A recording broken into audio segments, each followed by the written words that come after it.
A red notice bled across the glass. Cease operations.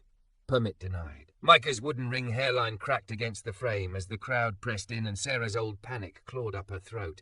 She lifted the latch anyway, until a familiar voice behind her said, "Sera Quinn, open that door and I will bury you." Before we dive in, make sure to hit subscribe, tap like and share this video. The more voices we reach, the louder these stories become. And drop your city in the comments. Let's see where love finds us. Sera Quinn learned early that beauty was a kind of currency. Hers arrived in soft abundance. Full hips, a waist that curved like a promise, freckled shoulders that never quite behaved under silk. People stared without permission. Doors opened because she smiled. For a while that felt like power. Later, it would feel like a fight she kept losing. She was 24 and temping at a catering company when Arthur Lang noticed the way the emerald dress held her like a well-kept secret. Arthur was old money with a voice that made even bad ideas sound grandfathered in. He sent lilies the next morning, then a driver, then a bracelet that made her wrist feel like a trophy stand. When he asked her to move into his townhome with the glass stairs and museum lighting, she said yes, because the yes felt like oxygen. The house whispered that she would never worry again. Life with Arthur became a choreography of beautiful surfaces. She learned which fork mattered to which family. She posed beside canvases whose names she memorized like passwords. He praised her like an acquisition. "Perfect, Sarah, you're perfect." When her mother's biopsy came back malignant, he upgraded the hospital room, a gesture so expensive it almost looked like love. When the machines went quiet at 2:13 a.m., he texted his assistant to handle arrangements. The lilies started again, and Sarah discovered how loud grief sounded against marble. Their first real fight arrived on a Tuesday, harmless as a napkin. She had spent the afternoon at a women's shelter with a friend from her temp days, stirring pots and trying not to talk about herself. She came home smelling like onions and relief. Arthur frowned at her hair stuck in a messy clip.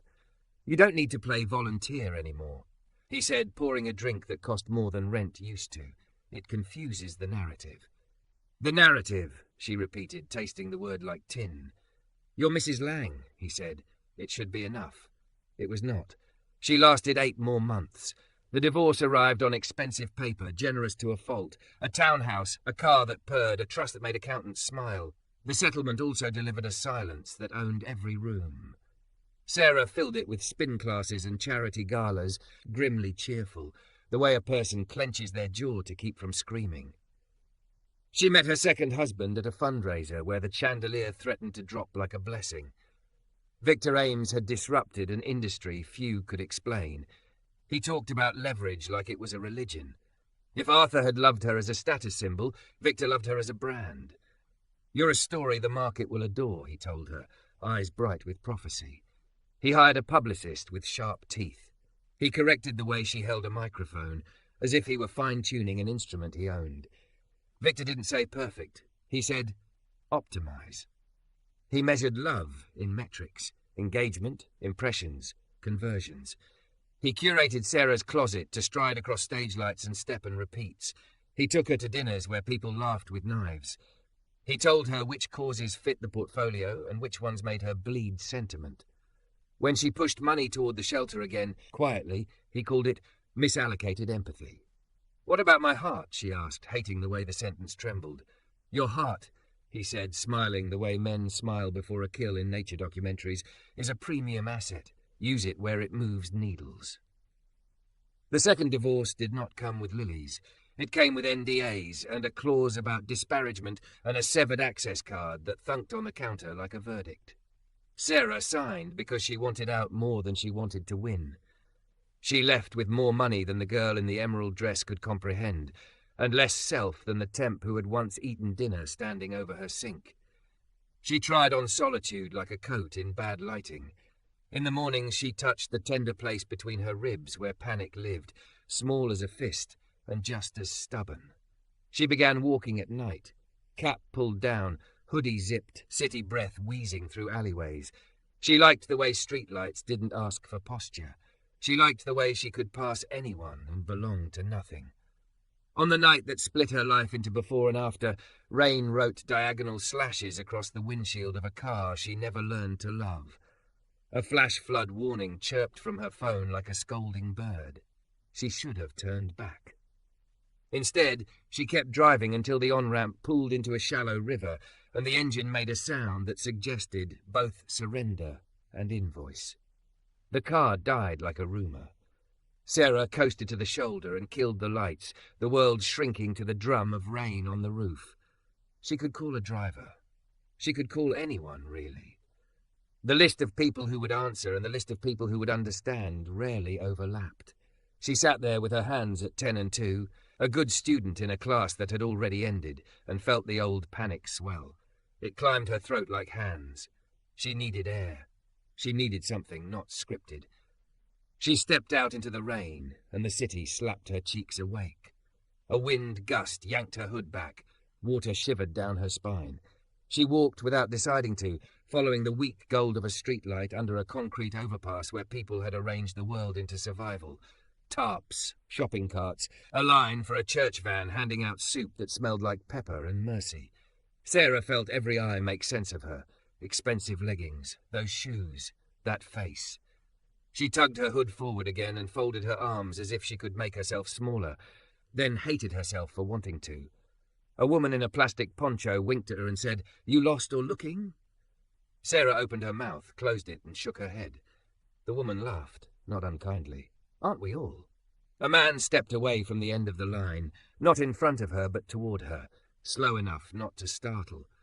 He was tall and broad under a rain-dark coat, with a beard that looked cut by careful hands and eyes that belonged to a calmer weather.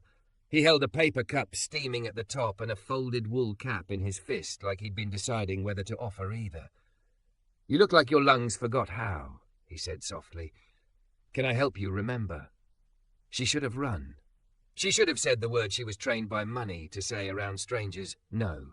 Instead, to her own surprise, she nodded. "Okay," he said. "Breathe with me. In 4.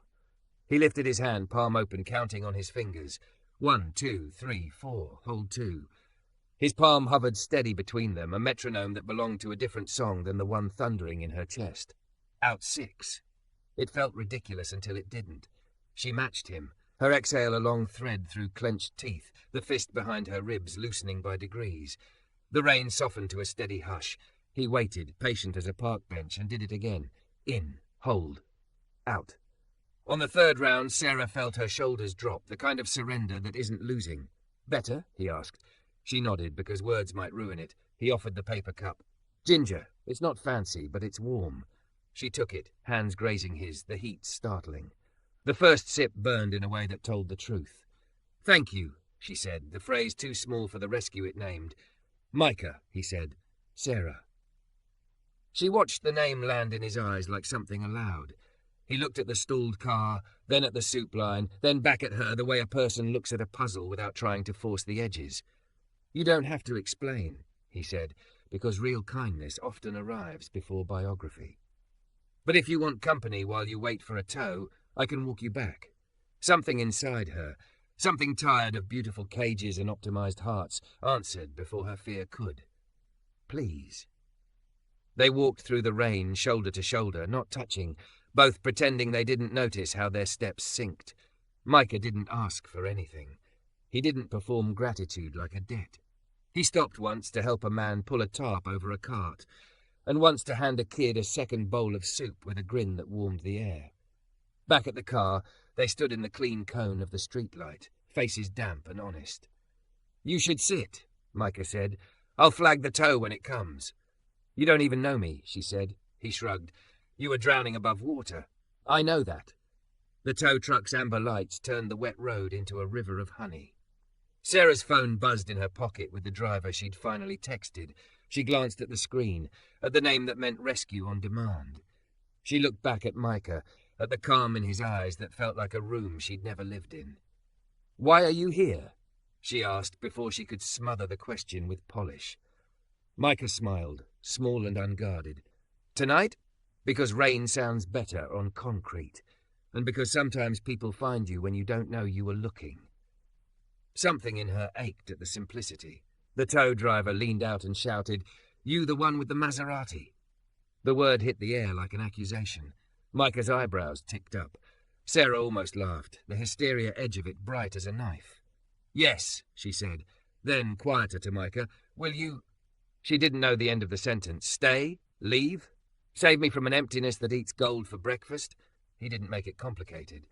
"I'll be around," he said, as if around were a place and not a promise. He tipped his chin toward the underpass.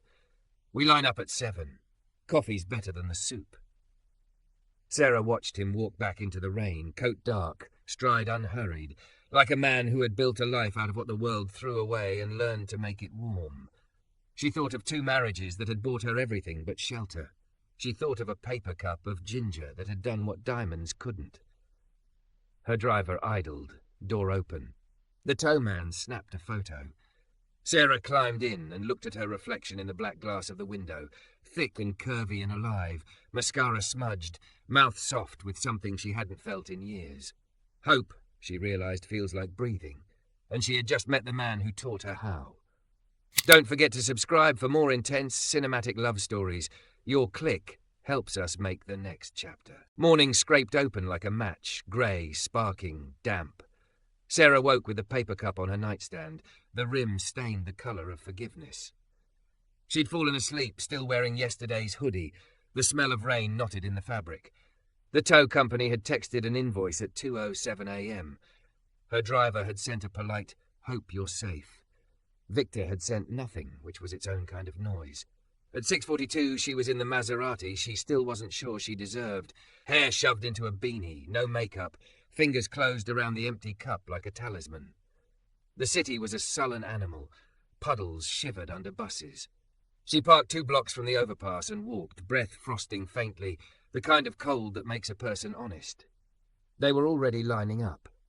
A church van hissed, the side door sliding back to reveal cambras of coffee and trays of boiled eggs and plastic-wrapped muffins, each one a small negotiation with hunger. The plastic poncho woman from last night, Lolo, someone called her, flicked her chin at Sera like they were old neighbours. A tall man with a knit cap perched like a crown on his braids was telling a joke about a rooster that thought it was a dog. Laughter went up, low and warm. Micah stood at the end of the table, pouring coffee into paper cups with the care of a bartender on a quiet night. He looked up as if he'd felt her before he saw her. Something gentle moved across his face. Not surprise. Welcome, maybe. Recognition that a thread had been tied and wasn't going to let go. "You came back," he said. "I said I would." The words surprised her with their steadiness. She held up the empty cup. "Figured I owed your ginger some appreciation." He nodded toward a thermos.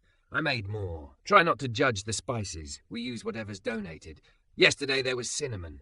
Today we're in a clove mood." Sera fell in beside him, hands learning the weight of hot cups, the speed that felt like respect but not rush. People moved past and she met eyes, said good morning, said names when she caught them. Kay with the lilac hoodie, Mr. Henry whose hands trembled until the first sip, Ray who pushed a stroller with a wheel that squealed protest like a violin, Gabe the volunteer nurse with a canvas bag of bandages and kindness. Micah didn't narrate or explain. He let her obey the gravity of the place. When she fumbled a lid, his hands steadied the stack without touching her. When the wind knocked a napkin flight into the grit, he put his foot on the corner and laughed.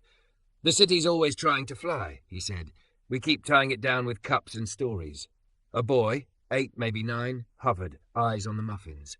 "Take 2, Sera said instinctively. The boy snatched them, then paused, searching her face for the catch. "You're fine," she said. "2 hands, 2 muffins. Seems fair." When the line thinned, they leaned against a pillar painted with a coronary of graffiti. Sera's fingers were pink from heat and cold both. Micah handed her a cup of ginger. Steam curled like mercy. "You don't have to tell me why last night," he said, as if he'd been holding the question back with his shoulder. But sometimes saying the thing out loud steals its teeth. She watched the steam since it was easier than his eyes. "My marriages were like luxury hotels with no exits," she said. The staff smiled. The sheets were perfect. If the building caught fire, no one told me where the stairs were. He waited the way a good chair waits. "The first loved me like a painting," she said. The second loved me like a brand. Neither knew the sound I make when I'm alone. Maybe I didn't either. He tipped his head, a small bow to the confession. Alone has different accents, he said. There's the good alone, the kind you brew tea in. And then there's the one that bites. What about you? She asked. What's your accent? He took a breath she could feel in her own chest. I used to build cabinets, he said. My hands knew where wood wanted to go. My business partner bet our future on a job that wasn't real. By the time I noticed, the bank had noticed first. I sold my tools to keep my mother in a bed with decent sheets. After she died, I didn't have much left that felt like mine. The landlord sold our building. Renovations, meaning rents 5 zeros long. I could have called my brother in Kansas City. Pride's an expensive habit. I stayed. The underpass was a place with faces that remembered me. I could do day labor, keep a toothbrush at the church, and know the sky would always have my address, even if the mail didn't. Sera tried not to will her gaze to his hands. They were clean, nails trimmed, a small crescent scar near the thumb joint, like a quotation mark left by a knife. You still build? She asked. His smile had a shore in it. We fix what we can fix. Stroller wheels, leaky tarps, people who forgot how to breathe. She felt the heat rise in her cheeks and knew he'd seen it. He looked away to give her privacy, as though he understood that being witnessed and being watched were cousins who didn't always get along. Sirens ghosted somewhere distant, a habitual sound. Sera's phone buzzed. Her publicist's name bloomed on the screen, followed by a message in corporate cheer. Remember gala tonight. Green dress plus donor photo set. Please confirm hair/makeup. Another ping. Spotted last night? You under freeway? Need to control optics if so. Optics. She muted the thread and slid the phone into her pocket. Micah's eyes dropped. Not nosy, just present. He held out his palm, 3 inches from her shoulder. 4 in, he said softly. She breathed with him, felt the grabby fist in her ribs loosen. It wasn't magic. It was something better. Practice. They parcelled out the last cups. Mr. Henry, shivering less now, set up a travel-sized chessboard on a milk crate. Come get this L, young blood, he told Ray, who grinned like a person who loved the brag more than the game. A storm of boots and blue jackets rolled under the overpass, sanitation and 2 police. It wasn't violent. It was efficient the way machines are efficient. City sweep, someone muttered. People began packing with the speed of people who have packed too often. Tarps folded, bags cinched, a whole life condensed into whatever a person could lift without losing their breath. The officer in front had the tired face of a man who wanted to finish a job and get to lunch without blood or paperwork. He reached for Mr. Henry's crate like it was trash. Mr. Henry's hand shot out, stubborn. Sir, he said. That's mine. Can't be here, the officer said. Got to clear the walkway. Walkway? Lolo laughed, a sound like gravel with a pulse. Ain't nobody walking here except us. It could have escalated. Sera felt the old panic strike a match. She moved before she thought, stepping into the space between the officer and the crate, palms out the way she'd seen Micah do. 1 second, she said, voice steady enough to fool her own knees. Please. The officer's eyes flicked to her beanie, her coat, her face. He looked confused, then annoyed at being confused. Micah appeared at her shoulder like a tide, hands visible, voice level. He's packing it, he said, nodding at Mr. Henry. We'll be out of your way in 5. You'll be a hero to your lunch break. Humour took some of the air out of the scene. The officer's partner, smaller, watching, made an almost invisible shrug that translated to not worth the paperwork. The lead man exhaled. 5, he said. No sharps left behind. Scout's honour, Lolo said, saluting with 2 fingers and a smuggled muffin. As the crew moved on, Sera felt her legs go water and grabbed the edge of the table. Micah's hand hovered an inch from her back, offered, not assumed. You okay? He asked. She nodded and swallowed. I hate that I could make it easier just because of my face. He met her with the kind of honesty that doesn't humiliate. The world gave you a key card, he said.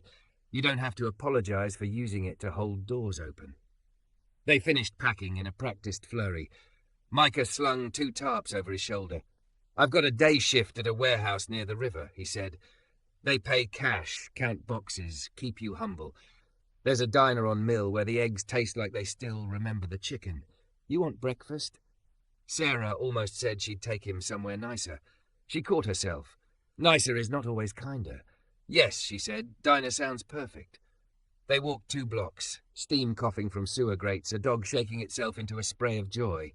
The diner's bell announced them like they were expected. Vinyl booths worn shiny, a waitress with a lopsided bun and a name tag that said J.O. Micah ordered coffee and eggs over easy and wheat toast.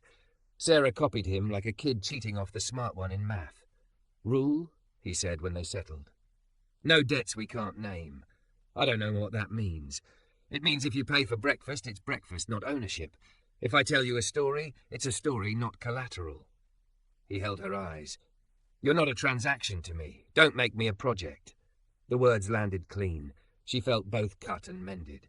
Okay, she said quietly. Breakfast, not ownership. They ate. The eggs did taste like they remembered the chicken. He told her about the warehouse, old windows, good light, the foreman with jokes older than both of them. She told him about the shelter she used to volunteer at before she learned other people preferred her as decoration. He grinned at that, not unkindly. Decoration can be a map if you draw on it, he said. Come by tomorrow. Gabe can always use an extra pair of steady hands. She reached for her phone and stopped, left it face down. I will, she said. I want to help without being noisy.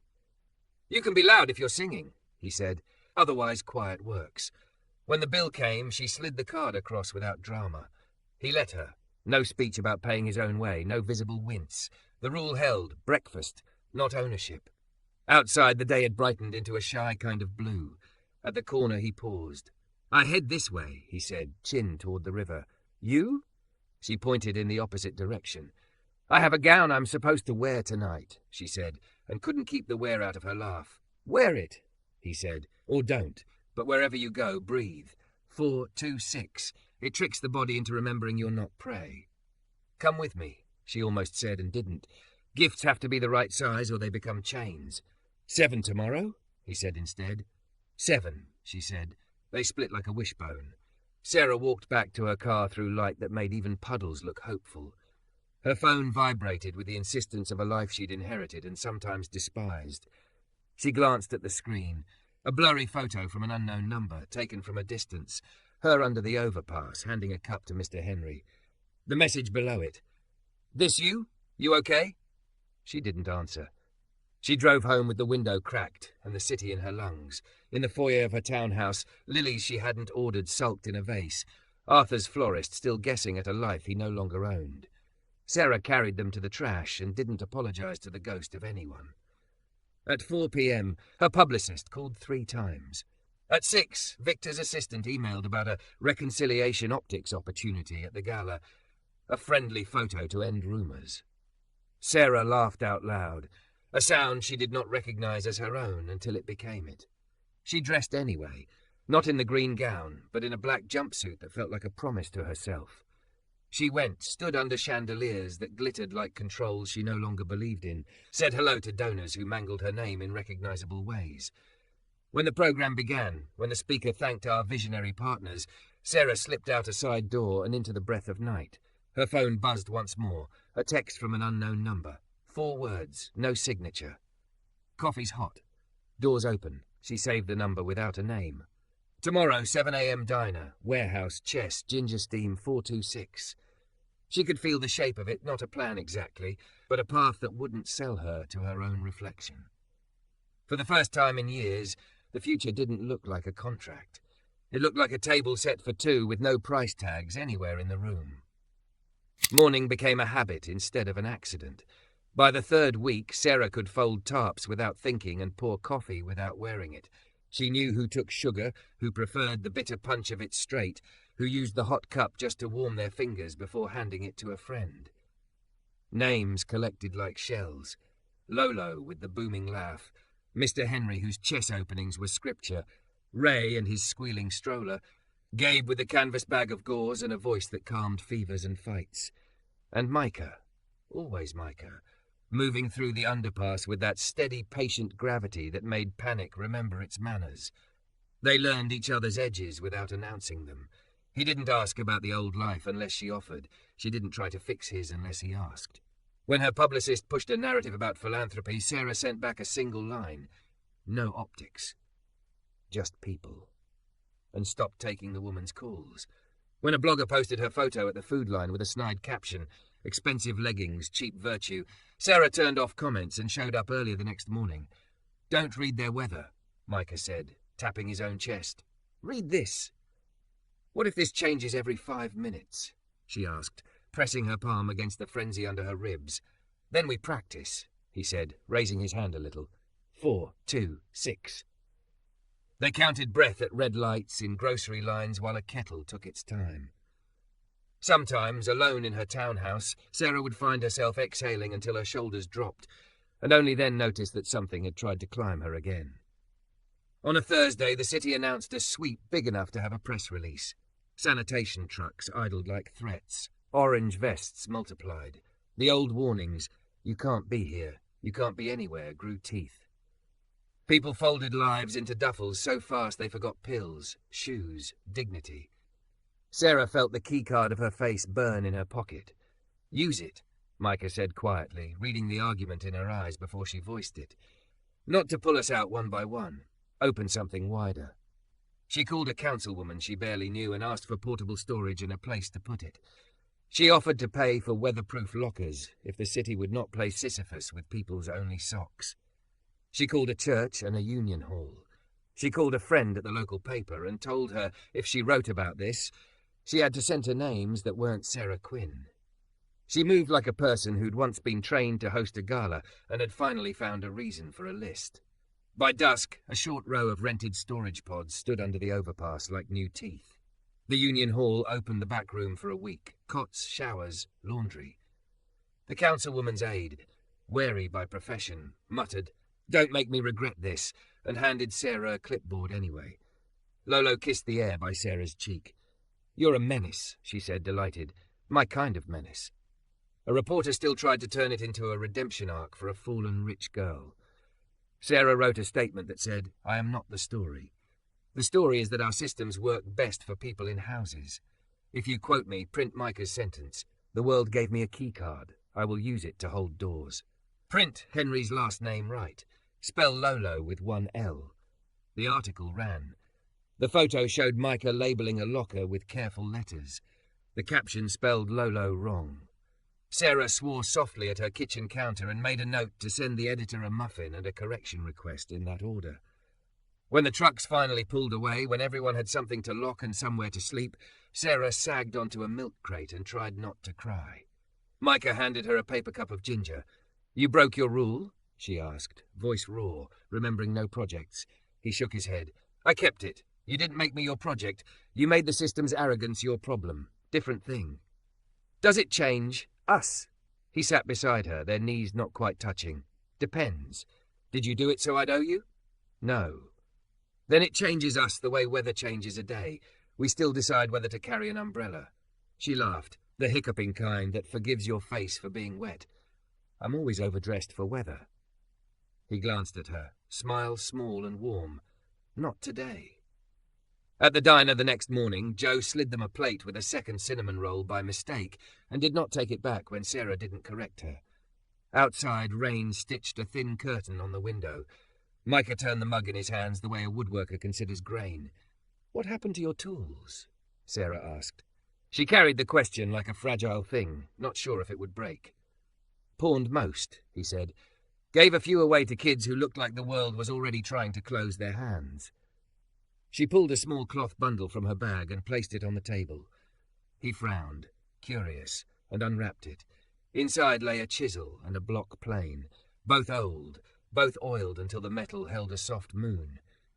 "My father used to fix everything we couldn't afford to replace," she said. "When he died, I kept these because they smelled like him. I don't know how to hold them right. Maybe you'd teach me, or not. Maybe you'd just own them better." His throat worked. He stroked the plane like a cat. "You sure?" "I'm giving them," she said. "Not lending, not buying anything."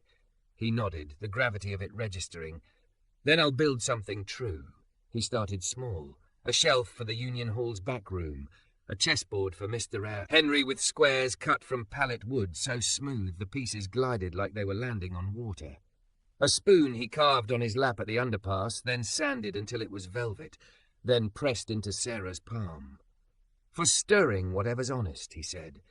She carried it in her bag like a talisman and found herself cooking for the first time in years. Simple stews, eggs that remembered the chicken, soup that tasted like thunder giving up. One clear morning, after loading blankets into a washer and laughing with Lolo about nothing, Sera turned to Micah on the church steps. The question had been walking around in her mouth for days, trying on words. It chose the small ones. "Marry me," she said. He didn't move, but something behind his eyes startled like a deer and then stayed. "Sera, I know what it sounds like," she said quickly. "Rich girl rescues.